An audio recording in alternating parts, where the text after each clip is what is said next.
Hey guys, this is Hell Hades. This is another Raid Shadow Legends video. What's going on? We've got patch 4.2 round the corner. I thought it was going to come today. I think it's actually going to come tomorrow. Might be wrong. But we've got 10 awesome new champions coming along with the rest of the stuff in the patch. Patch is actually quite a big patch. Loads of stuff going on. I've already done other videos on some of it, but feels like arena fixes round the corner. Got some new champions to talk about as well. So let's have a look then. Geomancer. Funny they've put an epic at the top here. I'm not really sure why they've done that. Normally it's legendaries going down, but let's see what we've got. Another dwarf, so they're definitely fleshing out their dwarves.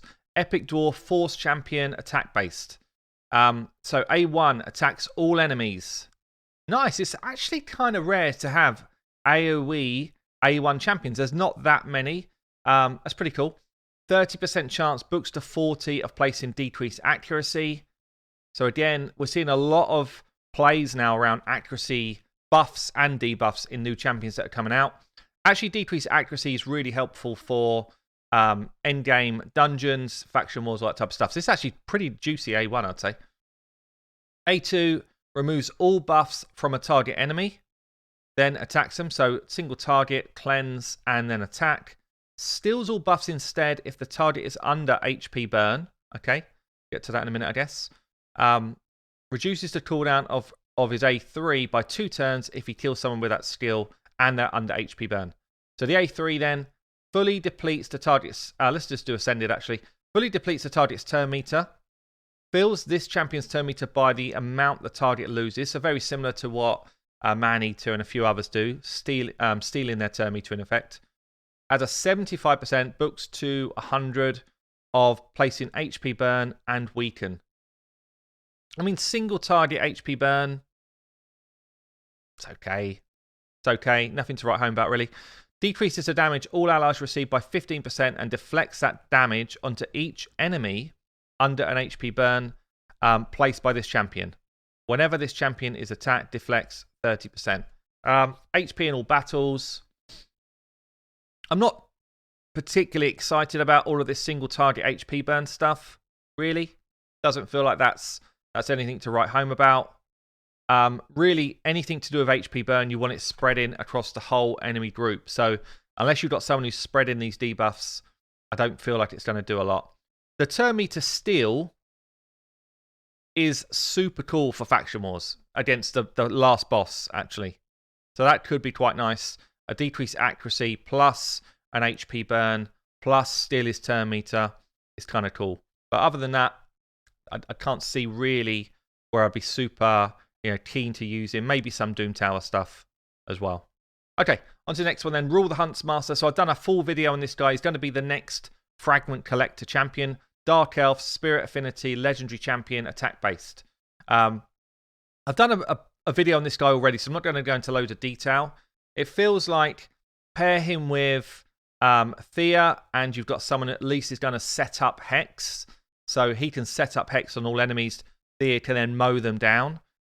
If we're talking outside of the arena, is that going to be enough? Because basically when Thea mows people down, she also cleanses off Hex. So providing they kill everyone, that's a good combo. If they don't kill everyone, or if you then just get yourself onto wave 2, it's like, well, how are you going to answer wave 2? It's a bit like when Seer rips all of those buffs off. How do you answer wave 2? Well, the only way you really answer it is if you've got someone who's resetting those abilities. So but I still feel like, I don't know his multipliers yet. If he's got good multipliers, this guy will be decent. If you've got Thea as well, I think he's going to be strong. There may be an argument to say that he could come into some form of meta at some point. So I guess let's see what his numbers look like when they come out. Helior then, another legendary champion. Bannerlords, Force Affinity, Defense type. It's quite cool. So what we've got here, attacks one enemy, increases this champion's defense by 5%. If he crits, stacks up to 20. Will also heal this champion by 75% of their defense after attacking if their defense has already been increased by 20%. So over time, if it's an extended fight like a clan boss fight, he gets his own inbuilt heal and a massive kind of defense stack. It's kind of cool. Kind of cool. I think this must work based on overall defense rather than like base defense. So this is actually a reasonable number. If you've got 3k, you get another 20%, you've got another 600 defense, plus your healing. Could be useful. We then got A2, AoE, places a shield buff on all allies for 2 turns after attacking, equal to 20% of the damage that he does. Now, good thing about a defensive champion that does something like this, you build him for damage, but your damage is also your protection because it's defense. So you can actually throw out a good hit if he hits well, give yourself a juicy shield, and at the same time, you're not like giving away an easy kill on you because you're defensive. So the more damage you push out, the more defensive you become. So this is actually quite an interesting skill. Again, depends on multipliers a lot with stuff like this. And then we've got here, transfers all debuffs from all allies to a target, then attacks that enemy with the default skill. Converts this champion's resistance into additional accuracy when using this skill. Oh, that is interesting. That is brand new. That's actually pretty... I feel like that's a really cool ability. So you suck up all of the debuffs from your team. This book's down to 3 turns as well. Take all of those debuffs off of your allies. Then attacks that enemy with the default skill. I guess what's that mean in A1? Then attacks with A1. Converts his resistance into accuracy. So you can build him as a high resistance champion. And his resistance becomes accuracy because you don't need accuracy for anything else in his kits. That's actually really cool. I like that move.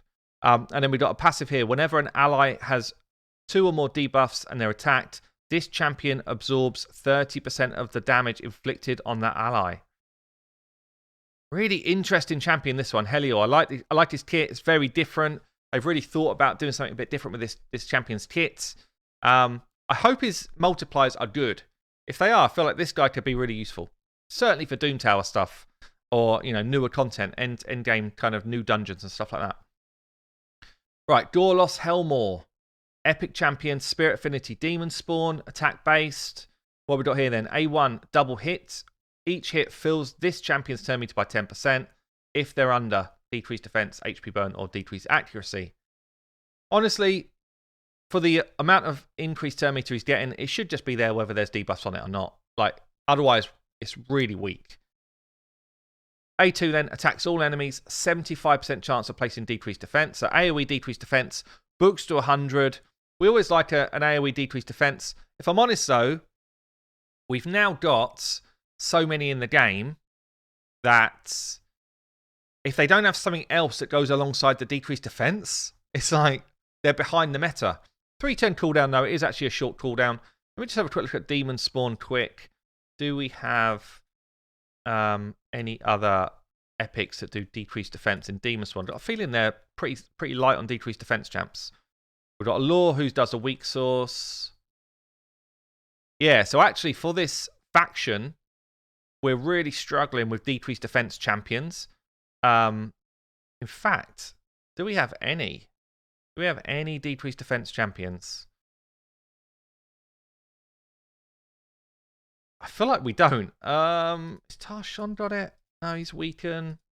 So I made this Faction Wars guide a while ago now. I've updated it up until maybe a patch or 2 ago. So there's some champions that still need to come in. But AoE decreased defense in the Demon Spawn faction. Allure is the only one. So that's just a quick guide for me. But yeah, so this is actually for Faction Wars at least. Huge for Demon Spawn. They really needed a champion that could do this. So Gorlos Helmore, suddenly, just because of that, he kind of raises in priority because you need that decreased defense to get yourself through the waves in a lot of the Faction War content. So even if people have done Faction Wars already, chances are if they get him, they'll probably build him up for that role. We've also got here A3, attacks one enemy, books to 100% chance of placing HP burn, and decrease accuracy for 3 turns. Fills his champion's turn meter by 20% if it's a crit. Fine.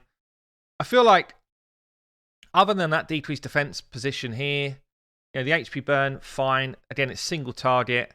So, is it great? It's not that great, is it? Decreased accuracy is good. It feels like he's aimed at Doom Tower, I think, with a slice of Faction Wars as well. Okay, Hotatsu, a Shadowkin. I'm interested to see what these champions look like, the new Shadowkins. Especially, I really like the art style so far. Magic Affinity, Epic, Defense-based champion. Right, what we got? A1 Leech. I like that. I like Leech abilities on A1s. This is a really good A1 debuff. Leech opens up the door for taking some lifesteal gear off if you're hitting hard enough, or if you're running stuff like Warmaster. So it just kind of opens up a new option. We've got an AoE A2, 50% chance of placing decrease attack, 60, 70, 80% if booked. I mean, if that's all it does, it should just be 100% for an epic to place decrease attack, AoE, I feel like. There's so many that do it already. There's plenty of even rares that do this. So for all of those books, come on, that's not good enough, really. On the icon, places increased defense on all allies. It's nice on a defense-based champion for 2 turns, and a continuous heal for 1 turn, 3-turn cooldown. It's actually not a bad A3, but again, it's not doing anything else. This champion, apart from the Leech, is he going to get played anywhere? Can't really see it. What we got here, removes 1 random debuff from this champion at the start of a turn. Will remove stun, freeze, sleep, fear, true fear, provoke debuffs before all other debuffs. So any debuff actually that is locking him out from having a turn will be removed. Increased defense in all battles, and it's a strong aura, kind of like legendary level strength of increased defense. I guess if I'm thinking about where would he be played right now, feels like he's a clan boss champion, and it feels like he's a great stun tank. Stun tank, because if he takes a stun, he's just gonna shrug it off. Decrease attack as well for 2 turns on a 3-turn cooldown. 3-turn cooldown. So you can actually get him to be your decrease attack champion, your leech ability champion, and an increased defense champion for all of the important areas of clan boss, and he can be your stun tank and your aura. Okay. The only thing that I'm sad about with this is that if he was your decrease attack champion, it's not consistent enough. You know, and if you lose decrease attack on a clan boss, then you're dead. So you've kind of got to run a different decrease attack champion, and he does the kind of rest of the roles. Interesting though, he's interesting. I feel like outside of clan boss, I can't really see where he'd be played, to be honest. Yeah, I'm not sure. Channy, another Shadowkin attack-based magic. Feels like Shadowkin are maybe starting to ramp up the numbers, ready for a faction war crypt. So just bear that in mind, guys, if you're close to your Lydia. What we got here then? Poison sensitivity A1. Very few champions have got this. Kind of interesting. 40 goes up to 60% chance to place it. Increase accuracy and increase attack on an A2. Then attacks an enemy and places an HP burn if it's a crit. So again, lots more of these increased accuracy champions coming out. Pretty much, it's nullifying resistance, certainly in Arena. Arena can't scale resistance anywhere near as hard as you can scale accuracy now. So there's so many options for this now that resistance is kind of dead. A3, attacks all enemies, 50% chance of increasing the duration of all debuffs by a turn. Immune to decreased accuracy debuff. It's interesting. Increases the champion's crit rate by 0.05 for every point of accuracy they have. Okay. What a weird champion design. What a weird champion design. So you pump her full of accuracy just to do poison sensitivity and this HP burn, so that she then gains crit. I guess this needs accuracy as well, increasing the duration of all debuffs. Honestly, I can't really see it being played. I can't really see where this kit makes sense. I don't know. Comment below, guys. What would you do? Channy, is she someone that you like the look of? Where would you play her? Genbo the Dishonored. I mean, this portrait at least looks cool. I can't wait to see this champion. Another Shadowkin Void. Kind of reminds me a bit of Rise from League of Legends. Attack-based epic. So double hit. Each hit steals any increased attack buff. Each hit also has got a chance of stealing another random buff. the increased attack buff still cannot be resisted. Okay. And obviously the chance goes up over here. Average A1, I think. So situational, increased attack. But stealing another buff could be okay, I guess. Not bad for an A1. A2, attacks all enemies. Books to 100% chance of decreasing the duration of all buffs. This effect cannot be resisted on crits. Void champion, so you're not going to get weak hits. So as long as he's got 100% crit rate, this is happening. Reduces it by 1 turn. It's kind of good, kind of good. Places increased crit rate and increased crit damage on this champion for 3 turns, then gets an extra turn.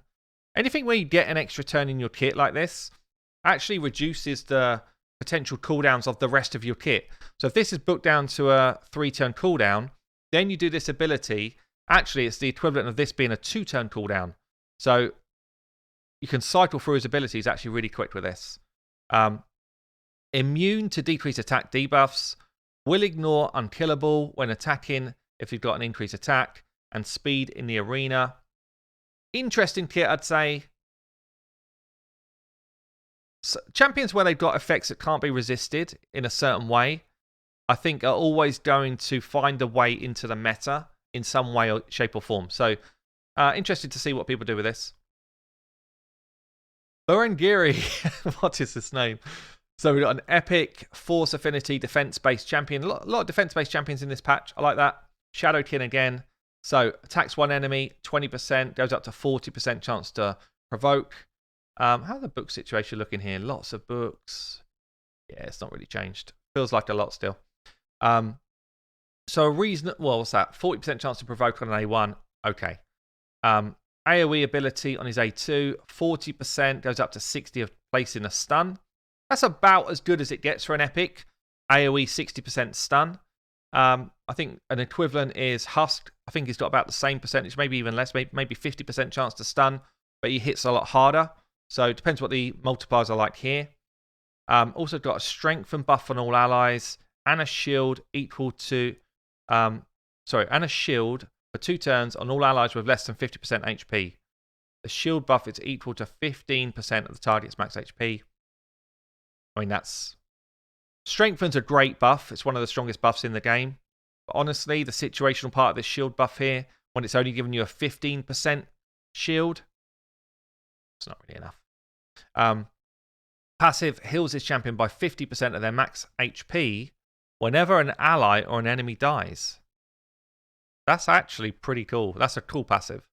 I'm not sure about... I love the rest of his kit. Stuns are always good, especially if you're trying to get through waves of content like Doom Tower, that sort of thing. He could come in and do a job for you there. And I guess that shielding ability is also going to help then. I do like this passive, though. That's pretty cool. Right, onto the rares then. Marauder. Rare, spirit-based champion, HP. Another Shadowkin. So what we got here, attacks one enemy. Has 15% chance of placing a stun. Goes up to 30. It's okay. AoE, A2. 50% chance. Goes up to, 75 of placing decreased attack. Small version. Just not worth it.